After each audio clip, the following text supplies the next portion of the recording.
following announcement has been paid for by the WZWA network.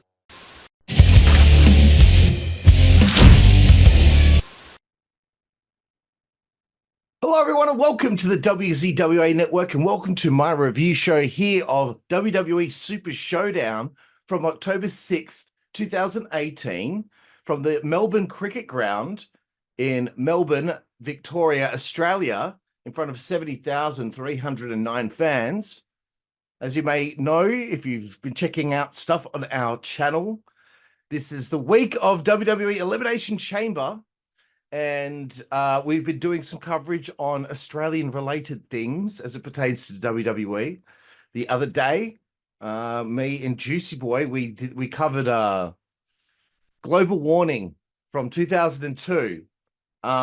Unfortunately, things are a little busy and a little hectic, so I didn't have time to wait for Juicy Boy to watch that show because it's a long show. It's like 3.5 hours long. It took me all of last night to watch it. Then I accidentally slept in today because of it. So I'm a bit annoyed, but it is what it is, mate. It is what it is. But it's an interesting look back in time because things in just 6 years, less than 6 years, 5 and a bit, things have changed so much. Between now and then, and things certainly have changed a bucket load, a shit load since Global Warning 2002, which was eye-opening when I watched this show. Anyway, let's crack on with it, hey? So, as I said, this took place at the MCG in Melbourne, and the biggest main event of the evening, the featured main event, was Triple H and The Undertaker having a singles match for the final time. So, pretty big, especially if you're an Australian wrestling fan. You might not think that there was ever going to be an opportunity where you could see Triple H versus The Undertaker live in person. So, yes, and this was also another WWE show that came over to Australia that I could not go to. Because there was, and plus at that time I wasn't really that crash hot in WWE. But I do remember watching this at the time, and I think the only match I watched was Triple H versus Undertaker. That's all I cared about. Anywho, let's crack on with it. There's 10 matches on this show. Too many, bro. I'm glad they've changed their ways with this. 10 matches is way too much. We start off with the Smackdown Tag Team titles on the line in the first match up, the Bar against the New Day. So, yes, only 5 years ago, Cesaro was still in WWE. He was still teaming with Sheamus. And I thought to myself, the first thing I thought was, thank God the tag titles are unified now. What they need to do is design new tag team titles. These titles are the most ugliest fucking things I have ever seen in pro wrestling. The ugliest titles ever. And you're looking at this, group of people here. Cesaro's gone. He's back as Claudio. He's over in AEW. AEW doesn't even exist at this point. Big E's on the outside of the ring. He's not going to wrestle again, probably, because of his injury. And you look back to how the New Day was such a large act in the WWE at the time. When you look at them now, they seem so stale in comparison. I think Kofi needs a heel turn or something to get back into the mix. Or Xavier. I just think they got to do something, bro, because they are so... What's the word I'm looking for? Not just stale, but right now, the New Day are passé, The business is passing them by, and they're still hanging their hat on the same old thing. Something's got to give. Something has to change. Anyway, the Bar, as a tag team, they were underrated, don't you reckon? Cesaro and Sheamus. When I looked back at Cesaro here, I think to myself, was he frustrated because he really wanted to be in a higher position? I know there's a lot of people out there that think, oh, WWE missed the boat on Cesaro. They should have made him, a top guy. He should have been world champion. I don't know. I think maybe like as a Ring of Honor world champion, that makes sense because it's like it's supposed to be a sports oriented type product. But is Cesaro really think about it? Think about it. It's WWE. We're talking about the WWE here. Who do they usually like to have as a world champion? John Cena, Roman Reigns, eventually a Cody Rhodes. People like that is who they're looking for. That to WWE, Cesaro's a good hand, but I don't think he's a top guy in that kind of style of pro wrestling. Anyway, I'm barely talking about the show here, but whatever. But look, Cesaro was great in tag teams in WWE. So much has happened since the Global Warning Tour in 2002. The product's a bit different. The pacing of the show's a little bit different. Obviously, at the time, the old man that ran the company just was already starting to get to the point where he was getting out of touch with things, as far as I'm concerned. The New Day retained. It was a good match, but entirely predictable. 9 minutes, 40 seconds. Let's move forward, hey? WWE Smackdown Women's Championship. Again, I hate when they call the titles after the brands because it just makes it feel like it's not a world title. It's half a world title. Becky Lynch defends against Charlotte Flair. I do remember watching some, of the stuff at the time. And I do recall Becky and Charlotte having some of the best matches on the card, no matter when or where. Early on, Charlotte got dropped on her fucking head off the ring apron. These two were rough with one another, weren't they? And again, I'm looking at this, and I don't know, maybe they got a bit of a different kind of setup because it's in Australia, but it looked like they appeared to still have actual like ring apron curtaining and actual ring posts, and not everything had a bloody video screen on it like it does these days. So look, these two, they went all out for this one. And one thing I'm noticing in comparison to what it was like with Global Warning, the matches are longer. Matches always seem longer in WWE these days. Back at Global Warning, the matches weren't as long. What else can I say here? It's a moment in history between these two, isn't it? These two, at this stage, we were still in that period of time where we are slowly moving away from the Divas era, and we're moving into this, more athletic style of female pro wrestling. So Becky got DQ'd while she was in the figure eight. She was the heel during this. She tried to leave at one point, but she was in the figure eight. She had a title belt in her hand, and then she just belted Charlotte in the leg with it. And got DQ'd 10 minutes, 50 seconds. Charlotte attacked her after the match. They kept fighting.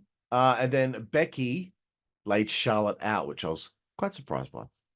Anyway, good match, but, I reckon at this point, I've seen Charlotte versus Becky enough. I don't need to see that match again. Right, moving forward. Elias.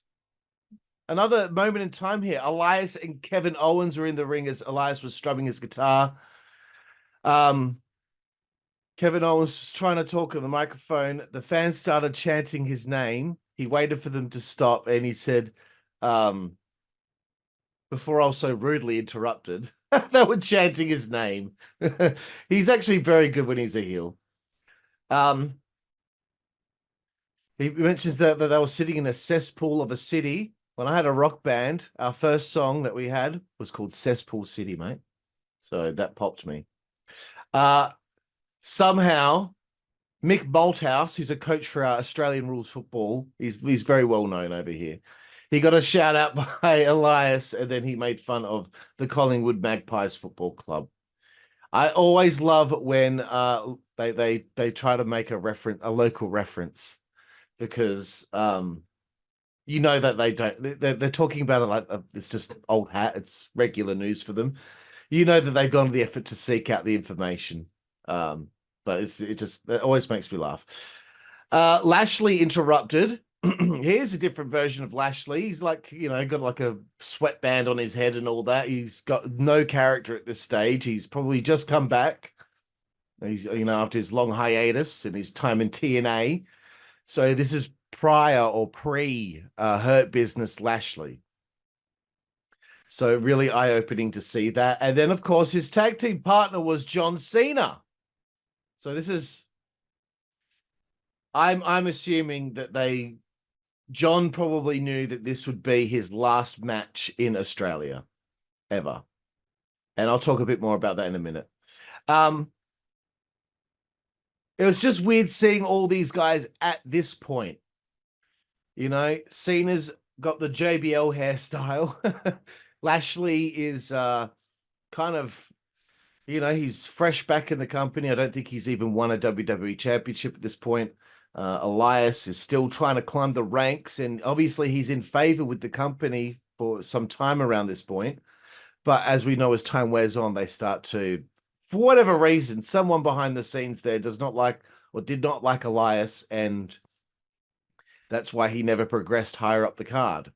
Which is a shame, because I always thought Elias could have been like a modern day Randy Savage. And that was actually my next note. Cena's not doing a whole lot in this one. Lashley copped a long heat in this. I will have to say at this point of the show, I was thinking to myself, this is less exciting and interesting than Global Warning. Because the Global Warning tour, okay, it wasn't a live pay-per-view, but it was on DVD. And between the matches, you got to see the WWE superstars off doing this in Australia, going to the zoo or getting surfing lessons, footage from a fan fest. They were showing all of this interesting stuff as it pertains to Australia, and they didn't do that on this show.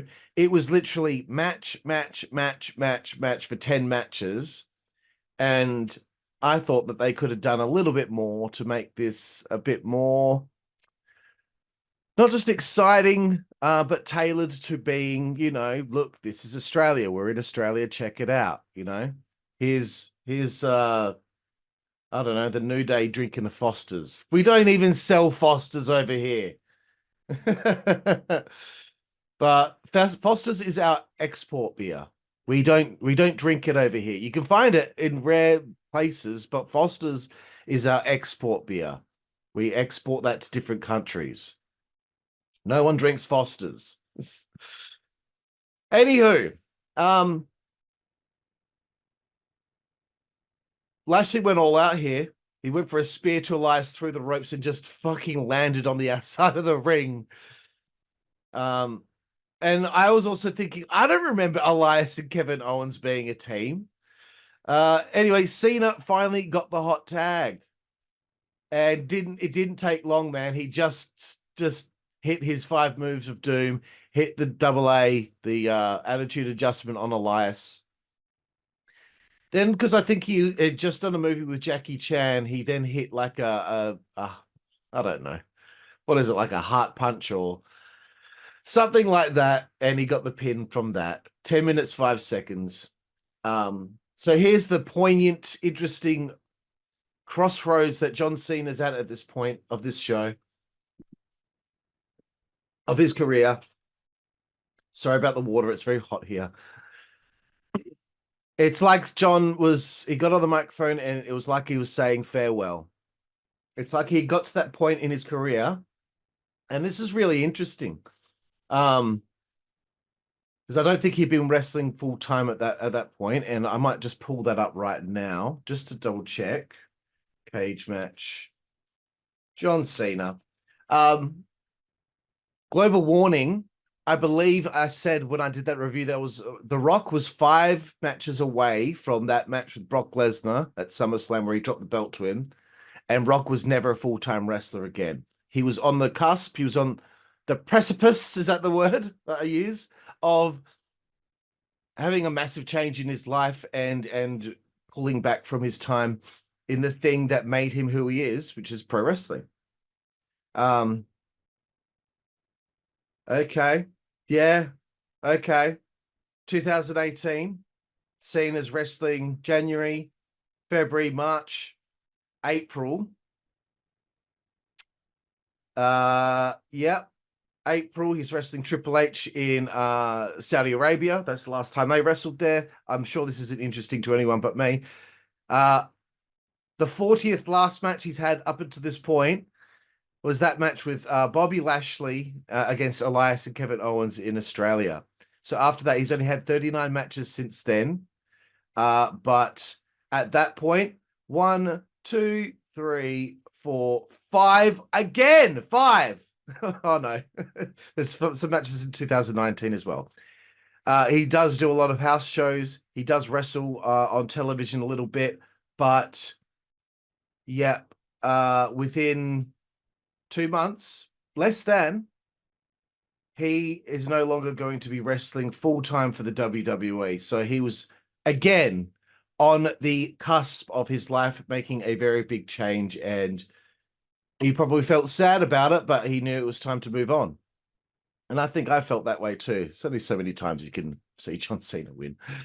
Moving forward, I was very excited for the next match. The IIconics took on Naomi and Asuka in a tag team match. I guess at the time they didn't have the women's tag titles. I don't know. But when they walked out, I was like, oh, I love the IIconics. They were fun. They got the microphone during their entrances. They'd be so obnoxious. I'm just like, look, I know that they've gone and had some kitties, some kitty winks with their partners, but I think, now's the time to bring them back. We need some women's tag teams that are established. They should have never been broken up in the first place. But this must have been very surreal for them. I'm very proud of them as an Australian for what they accomplished. Again, popping for our commentators. So on this show, we had Michael Cole, Corey Graves, and Renee Young. So she's no longer in the company. I'm loving when they, of course, when they do a show in Australia, they have to make Australian references. And Renee Young mentioned Tim Tams, which are a very delicious chocolate biscuit over here. Very good, Renee. So I had to laugh. The IIconics are just screaming and carrying on all matches. This won't shut up. In comparison to today, Naomi here, she is on point. Her timing is great. I think lately her run in TNA and her current return to WWE, I've not been too chuffed with Naomi's in-ring work. I felt like her timing's been off. Asuka got taken out. The IIconics got a huge win. Crowd popped big for them. That must have been huge for them to wrestle in Australia in a stadium, just like their good friend Rhea Ripley will be doing in 3 days with the World Championship. 5 minutes, 45 seconds. Let's move forward. Another moment in time here is Samoa Joe, when he was getting like a bit of a main event push here, but never won the world title. He challenges the WWE champion, AJ Styles. Funny how, at this point, he was the challenger. Now he's AEW world champion. Obviously, I was so out of the loop with WWE at the time, I didn't even know AJ and Joe had a very serious personal feud where Joe actually invaded AJ's home. Good stuff. It was good. It was good to see that they actually made an effort with some storylines back then.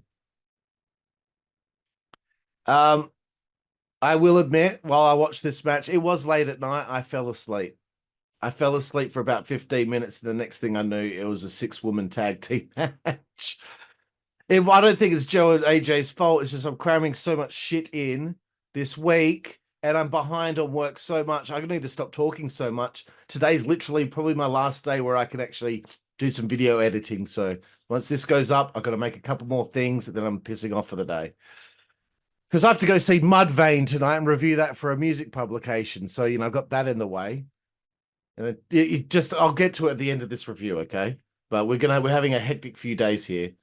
Back and forth they went. They start. It's no DQ this one, so I loved when Joe went for a superplex through the table, but he then got an electric chair drop through a table. Joe then had a bad wheel after this, which AJ went after. We saw so much aggression from AJ Styles here. He's an aggressive, angry babyface trying to get his big win over Joe here. Some great stuff between the two of them, with Joe reversing a whole bunch of, shit into the, what do they call it? Coquina clutch or whatever. Whatever. It's just a fucking sleeper hold. I thought this match went too long, but I understand that this was probably a feud ending style match. But I did think it went too long. It actually went 23 minutes, 45 seconds. And I was like, man, come on. No wonder I fell asleep. He kept on locking in that clutch, but AJ eventually made Joe tap out to the calf crusher. Very good. Let's move forward. This is the match that I woke up in the middle of, and I was so confused again because I was like, hang on, did I fall asleep? What are the Bella Twins doing in the ring?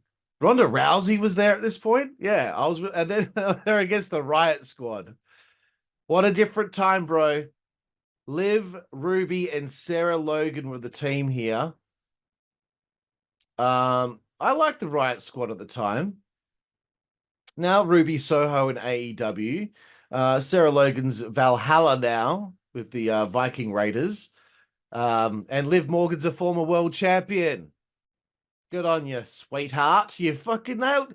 Like, when you think of where she was at here, what, 5 years, less than 5 years time, Liv Morgan went from, being from NXT, being a member of a trios team, the Riott squad. She nailed it, bro. She became a world champion. She beat Ronda Rousey. Sick, dude. I know it's not real, but she must have done something right for the company to be like, tip of the hat. We bestow this honor. We bestow you this honor. Fair maiden. I see Ronda Rousey coming out. I hear the pop from the crowd. And I'm thinking to myself when I look at her, I'm like, it's funny how she had like this level of fame. Right, when she was in UFC and she came to WWE, everyone's like, oh shit, man, Ronda Rousey's here. And I don't mean anything bad by this, but like, I can't even imagine Ronda's level of fame is remotely close to what it felt like back here. I just don't see it. I don't see it.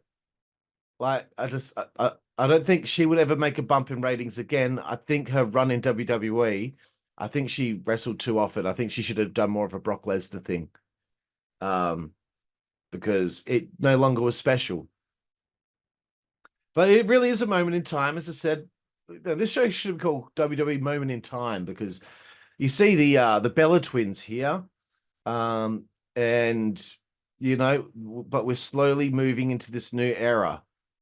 Because actually Evolution, the all women's pay-per-view, was only around the corner. So like, that we were still kind of, as I said, moving through to that new era. It was interesting seeing a rookie Liv Morgan here. And I have to say, you know what, dude? Nikki Bella is fucking underrated. I don't know what it is with wrestling fans. It's kind of like that thing with Dana Brooke and how some wrestling fans give her a hard time because, they see a girl who probably gets like lip filler and, wears fake eyelashes or whatever, and has, big boobs and all that. They look at that and they think, oh, she's just like a, what's the word I'm looking for here? Oh, she's just like I don't know. The only word I can think of is tart. But I could see them looking at a girl like that and being like, oh, she's not like a real wrestler. She's just probably in it for the fame. She's about her looks or whatever. So they never give these ladies a chance, even if they are actually good in the ring or they are putting in a concerted effort. The Bella Twins, they were always putting in a hell of a lot of effort. They were trying all the time to have great wrestling matches. Not their fault that half the time they only got given 4 minutes on television or whatever, or on pay-per-view. It's not fair. They did their best, but they did the best with what they were given. You're only as good as the content given to you.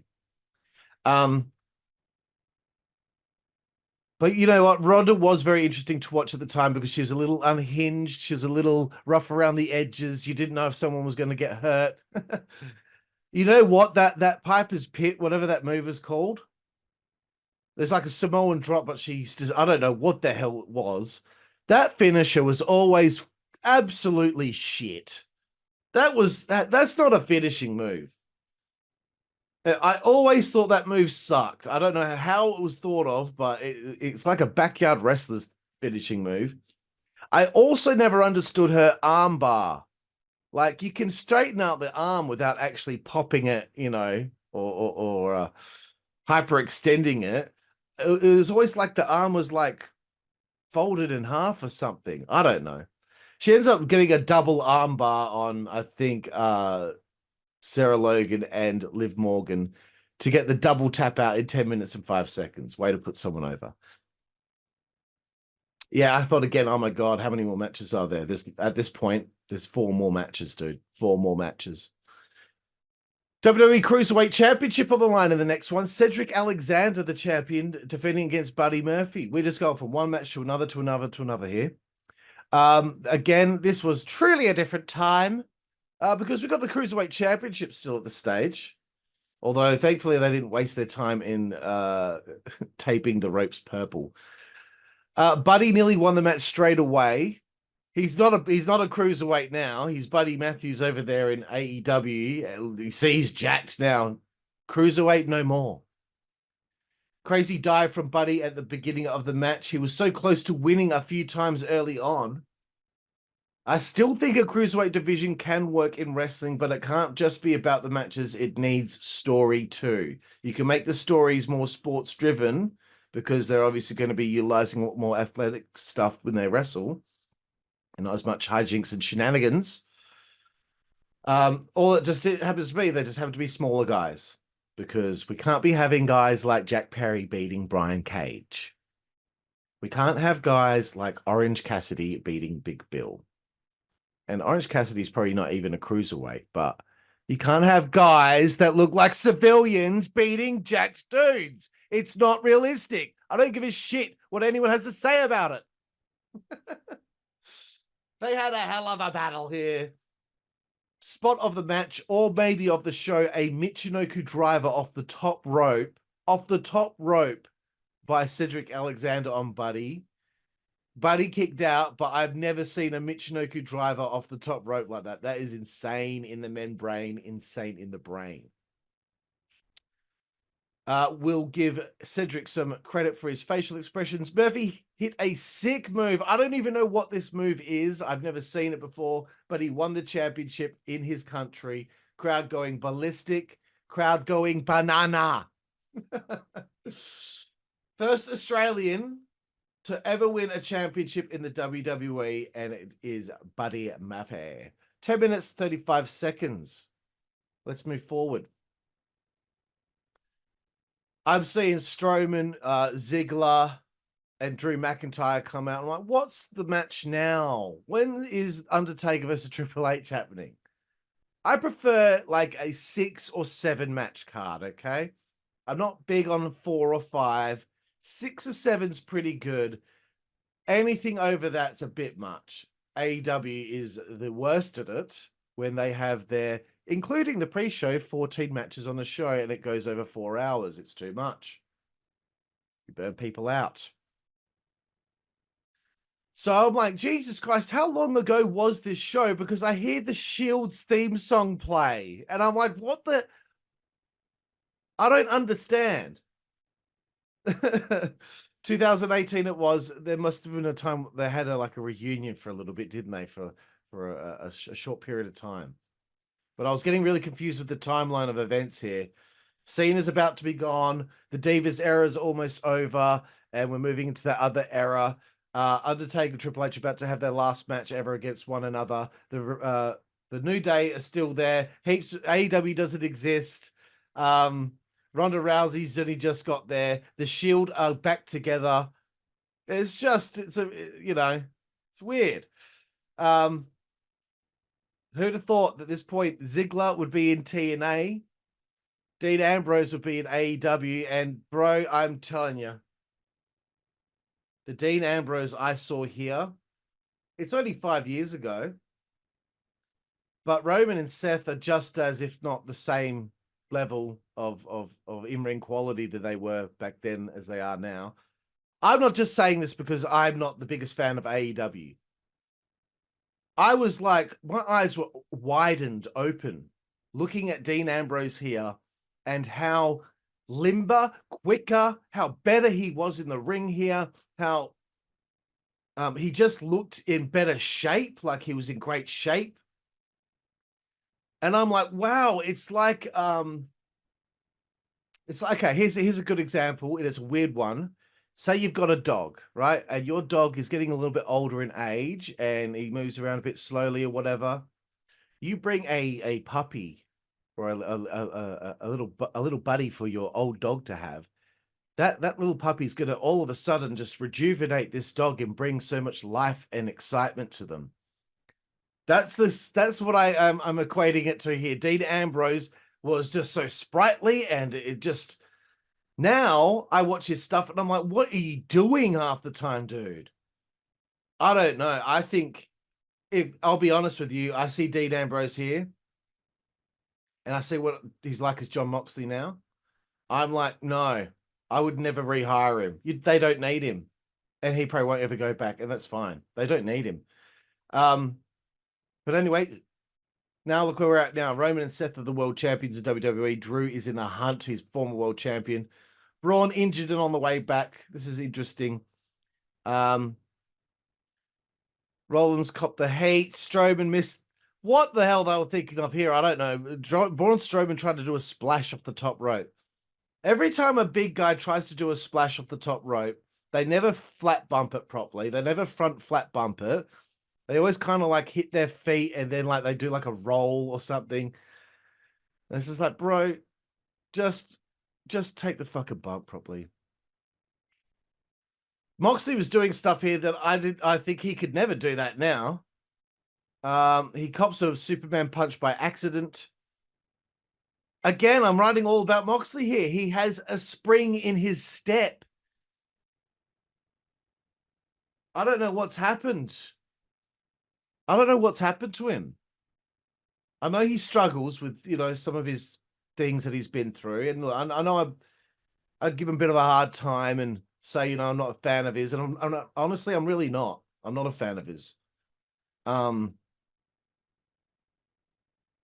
But he's just a different person here. Braun got speared through a barricade by Reigns. Ambrose then hit Dirty Deeds. And they got the win, obviously. 19 minutes, 40 seconds. Then I was like, not another match. It's a WWE title #1 contendership match. The Miz taking on Daniel Bryan. In 2 minutes and 25 seconds, Daniel Bryan managed to beat The Miz with a small package. And I was like, thank you so much. Please, thank you. I was like, please don't make me sit through another 15, 20-minute match. What an easy day at the office for those two. All the way to Australia just to get beaten in with an inside cradle in 2 minutes 25. The crowd were befuddled. I think they really wanted to see the Daniel Bryan wrestling match. I didn't. Nothing against him, but I just sat through like all of these, long matches. AJ Joe, the six-man went nearly 20 minutes. Fuck. Speaking of long, here comes the main event. Last time ever, one-on-one, The Undertaker takes on Triple H. Triple H has Shawn Michaels at ringside. The Undertaker has Kane. You are a valet. And I was like, thank God this is not that tag match that they had.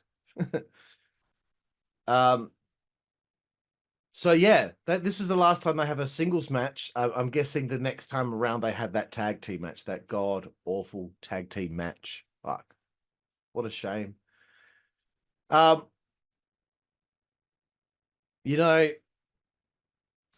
These two still had a little bit of juice at the time. I'm telling you, Undertaker and Triple H really worked well here. I thought this was a very good match. I think Dave Meltzer gave it 1.25 stars. I looked on Wikipedia earlier, and I was like, piss off, Dave. Yeah, I'd have to go to 1.25 stars because at this stage, I prefer like New Japan Pro Wrestling. Shut up, Dave. Shut up. I don't care about his opinion. Okay. So, but these two had a little bit of juice left in the tank. It's just a shame because I think soon after this, where's my web browser? I don't think Triple H had many matches after this because Triple H got injured pretty badly, didn't he? Yep, this was Triple H's 6th last match of his career. Again, a moment in time. They had the very next match was a month later at Crown Jewel, that horrible tag match. Then WrestleMania 35, that was Triple H's last really good match. He beat Batista, obviously. Then he had that match with Randy Orton at Super ShowDown 2019 in Saudi Arabia. That was his last ever singles match. After that, he wrestled a couple of house show matches, teaming with The Club and also teaming with Nakamura in Japan on a live tour that they did there. I think he was filling in for someone, wasn't he? I don't know. But anyway, Triple H, he still had some stuff left in the tank here, bro. And he ended up having a good match here, despite the fact he was almost done with his career. Taker got, that he got clotheslined over the top rope to the outside, landed on his feet. I'm like, they still got it. He grabbed Shawn Michaels by the throat. The Kane chased Shawn around the ring. They set up a table. Triple H was back in control. This was a good match. Undertaker set up the announce table. Triple H got sent into the crowd, and on the way down over the barricade, he the back of his head landed on a plastic white chair, and I was like, oh, that would have hurt. That would have fucking hurt. They brawl for the crowd. This is what I call the old man spot. When someone's a bit older in their career, they're always trying to eat up a bit of time by brawling through the crowd. Sting always does it. He even did it in TNA. I should call it the old man spot. I should call it the veteran that wants to eat up some time spot. HBK got a big boot on the ring apron. Kane was hit with sweet chin music, and then he landed on the table that was set up on the outside earlier, excuse me. And Triple H hit an elbow drop off the ring apron through the table. Taker choke slams Triple H as he gets back in the ring. Tombstone after that. 2 counts. Here we go. Triple H gets worn out with a chair by Undertaker. Taker goes to put a chair around his neck. Shawn Michaels gets involved. He gets clocked. Undertaker turns around. Span on the pan by Triple H there on Undertaker. Another pedigree after a ref bump. Undertaker kicks out. Shawn Michaels grabs a sledgehammer. Kane hands Undertaker a chair. Triple H hits the sledgehammer into the steel chair into the Undertaker's face. Referee is knocked down again soon after this. Triple H goes over to Undertaker to pick him up. He gets locked in the Hell's Gate whilst Triple H has the sledgehammer in his hand. This is drama. Meltzer, how do you give this 1.25 stars when there's all this great drama, you fucking idiot? And then he brags the other day, or was it last night? He said Will Ospreay and this other guy in his last indie match before going to AEW is currently being voted on CageMatch.net as the 6th greatest wrestling match of all time. Will you blow it out your fucking ass already? I fucking can't stand him, hey. Shut up. Shut up. 1.25 stars with all this drama. Give me a fucking break. You don't even know what wrestling's supposed to be, bro. Undertaker Triple H, Shawn Michaels low blows Kane. And then Undertaker throws HBK out the ring, goes for a choke slam, hits the choke slam on Triple H. Then Undertaker goes for a tombstone again. Shawn Michaels gets to the ring, for Christ's sake. Super kicks him, switch in music. Triple H hits the pedigree. 1, 2, 3. It's all over. 27 minutes, 35 seconds. Best match of the show, Triple H versus Undertaker. I reckon Cedric versus Buddy was very good as well. Everything else was okay. You know, I wasn't offended by anything else. Just 10 matches made this show very long. 10 matches made this, you know, so it was like 3 hours and 40 minutes or something. It just made it very long. So it made some things drag a little bit, but yeah, I'd have to give the props to the Cruiserweight title match and the main event of the evening. And of course, shout outs to my home girls, the IIconics, and once again, Australia's own Buddy Murphy, who I'm sure will be back in the company in no time. So there we have it, my review show here of WWE Super ShowDown from here in Melbourne, or over there in Melbourne, Australia in 2018. And once again, in 3 days from this being released on our channel, we get Elimination Chamber in our city. I'm going to be there. I can't wait. So please stay tuned. Please keep an eye on our YouTube channel. Please hit the bell. If you've subscribed, please hit the bell. And hopefully you'll get notifications on when we're uploading, because we're going to be uploading stuff all weekend as it pertains to Elimination Chamber. We're going to try and get all the best content that you could possibly hope for to check out our experience to finally have a stadium WWE pay-per-view in Perth, in our home city here on the WZWA network. So thank you for joining me here for the Super Showdown review. Karlifornia, see you this weekend. See you all down the road. Thank you. Network, that's the way we play. Good God Almighty. Network, that's the way we play. Get puppies. Network, that's the way we play. Get. The following announcement has been paid for by the WZWA network.